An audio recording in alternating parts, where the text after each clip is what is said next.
सबसे पहले आप ये सॉन्ग सुनिए।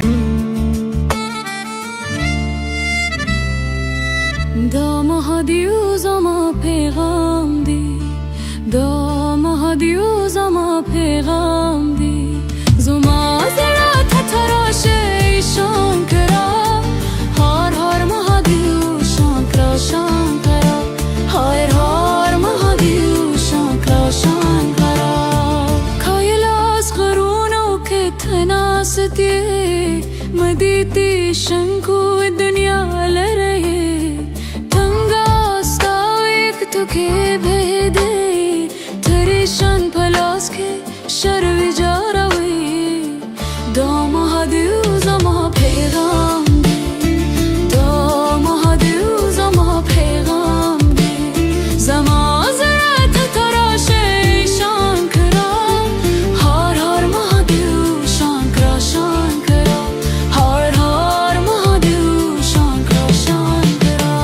भगवान शिव का ये सॉन्ग गाया है एक ईरानियन मुस्लिम लड़की के द्वारा ईरान की नेटिव लैंग्वेज फारसी में यानी कि पर्शियन में। ईरान के द्वारा ये सॉन्ग रिलीज किया है 6 मार्च 2026 को, जिसमें एक ईरानियन लड़की इस पर्शियन सॉन्ग के माध्यम से भगवान शिव की महिमा का गुणगान कर रही है और ईरान में भगवान शिव की एंशिएंट हिस्ट्री को याद करती है। इस सॉन्ग में ऐसी पिक्स भी दिखाई गई है जिसमें ईरानियन मुस्लिम शिवलिंग की पूजा करते हुए दिखाई गई है और ईरान की प्री इस्लामिक हिस्ट्री से पहले पर्शिया के कोइंस भी दिखाए गए हैं जिन पर नंदी पे बैठे हुए भगवान शिव की कार्विंग बनाई गई है, जो देखने में काफी ज्यादा प्राचीन लग रही है, जैसे कि आप इस वीडियो में देखिए।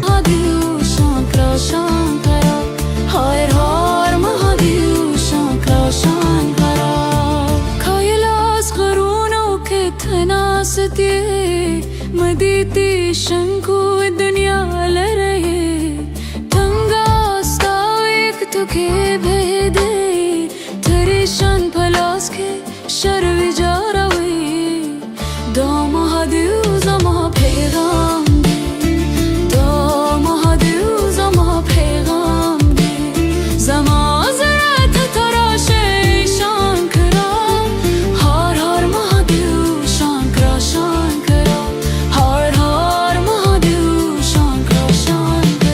साथ में ही इस सॉन्ग में ईरान की सिटी बंदर अब्बास में स्थित एक एंशिएंट हिंदू टेंपल को भी दिखाया गया है और ईरान अफगानिस्तान बॉर्डर के पास मिली भगवान शिव की एक एंशिएंट मूर्ति को भी दिखाया गया है और इसके साथ ही बहुत सारे एंशिएंट हिंदू टेंपल्स को दिखाया गया है जो ईरान में इस्लामिस्ट के द्वारा डिस्ट्रॉय कर दिए गए हैं। लेकिन ये तो बस एक ट्रेलर मात्र है, ये ईरानियन सॉन्ग भी देखिए।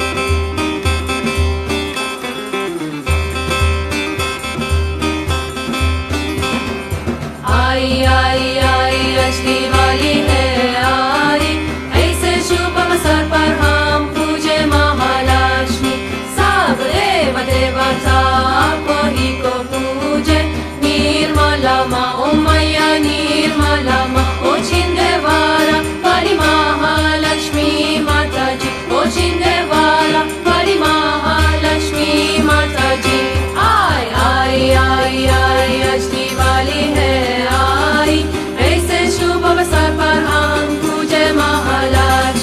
जो सन 2000 में ईरानियन महिलाओं के द्वारा रिलीज किया गया था। इस सॉन्ग का ईरानियन महिलाओं ने टाइटल रखा था आई आई दिवाली आई, हम पूजा करते हैं महालक्ष्मी जी की। इस सॉन्ग में ये ईरानियन महिलाएं ईरानियन स्टाइल में माता लक्ष्मी जी की आराधना करती हुई दिखाई गई है और दिवाली मनाती हुई दिखाई गई है। लेकिन इस ईरानियन मुस्लिम लड़की के द्वारा बनाए गए इस भगवान शिव के सॉन्ग को देखकर ये प्रश्न उठता है कि एंशिएंट पर्शिया में भगवान शिव के ये कॉइन्स कौन चलाता था, यानी कि एंशिएंट पर्शिया में किस हिंदू राजा के द्वारा ये कॉइन्स चलाए जाते थे। तो पहली और तीसरी शताब्दी तक पूरे ईरान में एक हिंदू और बुद्धिस्ट किंग कुषाण एम्पायर का राज था और कुषाण एम्पायर के हिंदू किंग्स के द्वारा भगवान शिव के ये कॉइन्स चलाए जाते थे। कुषाण एम्पायर के सभी राजा सनातन वैदिक रिलीजन को फॉलो किया करते थे, जैसे कि किंग वासुदेव 1, किंग वासुदेव 2, कनिष्का 1 जो कुषाण एम्पायर के ग्रेटेस्ट किंग थे,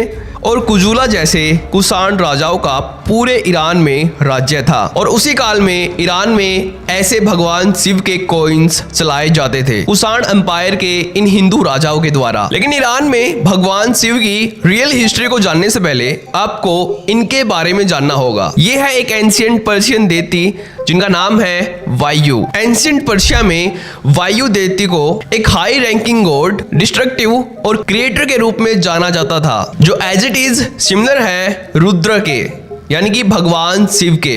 तो जब मैंने एंशिएंट पर्शियन देवती वायु के बारे में इसके विकिपीडिया पेज पर रीड किया तो तब मैं भी हैरान हो गया। यहाँ पर इनके वायु नाम का अर्थ हवा और पवन बताया गया है, यानी कि यहाँ पर ईरानियन वायु गॉड का ओरिजिन सनातन हिंदू रिलीजन ही मिला, क्योंकि एंशिएंट पर्शिया में वायु की पूजा भगवान शिव के रूप में की जाती थी और इसलिए इनके हाथ में भगवान शिव की तरह एक त्रिशूल भी है, तो इसलिए इनको भगवान शिव से रिलेट करके देखा जाता है।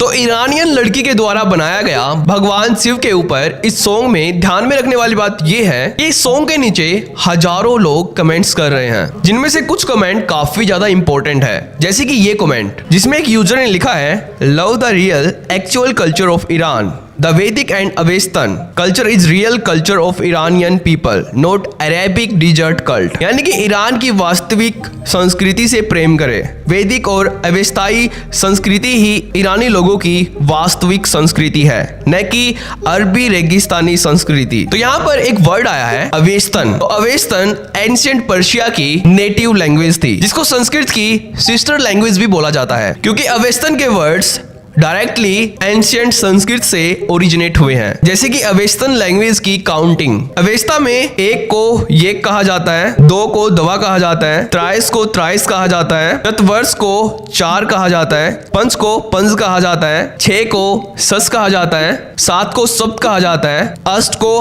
हस्त कहा जाता है, नौ को नो कहा जाता है और 10 को द कहा जाता है, जो बिल्कुल एज इट इज सिमिलर है संस्कृत लैंग्वेज की काउंटिंग के। और इसीलिए एंशिएंट पर्शियन अवेस्तन को संस्कृत की सिस्टर लैंग्वेज के रूप में रिप्रेजेंट किया जाता है, जो संस्कृत के साथ deep structural, grammatical and lexical roots share करती है। और एंशिएंट पर्शिया की ये अवेस्तन लैंग्वेज का ये नाम डायरेक्टली एंशिएंट संस्कृत से ही ओरिजिनेट हुआ है। और इंटरनेट पर अवेस्तन लैंग्वेज के बारे में बताया गया है, पारसी मजहब की रिलीजियस लैंग्वेज अवेस्ता वैदिक संस्कृत से गहराई से रिलेटेड है, जिसमें प्राचीन अवेस्ता संस्कृत की एक सिस्टर लैंग्वेज के रूप में कार्य करती है और अक्सर दोनों भाषाओं में एक high degree mutual similar vocabulary पाई जाती है। दोनों भाषाओं की उत्पत्ति वैदिक पूर्वजों से हुई है और अवेस्ता के कई श्लोकों का साउंडिंग अंतरों को वेल एडजस्ट करके सीधे वैदिक संस्कृत में ट्रांसलेट किया जाता है। तो इसलिए ज्यादातर ईरानियन अपना मूल धर्म सनातन को ही मानते हैं, जैसे कि हम लगातार वीडियोज में जान भी रहे हैं। तो इसलिए इस ईरानियन लड़की ने भगवान शिव पर यह सॉन्ग बनाया है। तो अगर आपको ये वीडियो इंपॉर्टेंट लगती है तो इसको अपने रिलेटिव्स के साथ शेयर करना, और अगर आपको हमारा काम पसंद आता है तो हमें आपका समर्थन देने के लिए इस चैनल को भी सब्सक्राइब कर लेना और इस वीडियो को भी लाइक कर देना, जिससे वीडियो की रीच बढ़े और ये ज़्यादा से ज़्यादा लोगों तक पहुँचे। तो आज की इस वीडियो में इतना ही। तो थैंक्स फॉर वॉचिंग।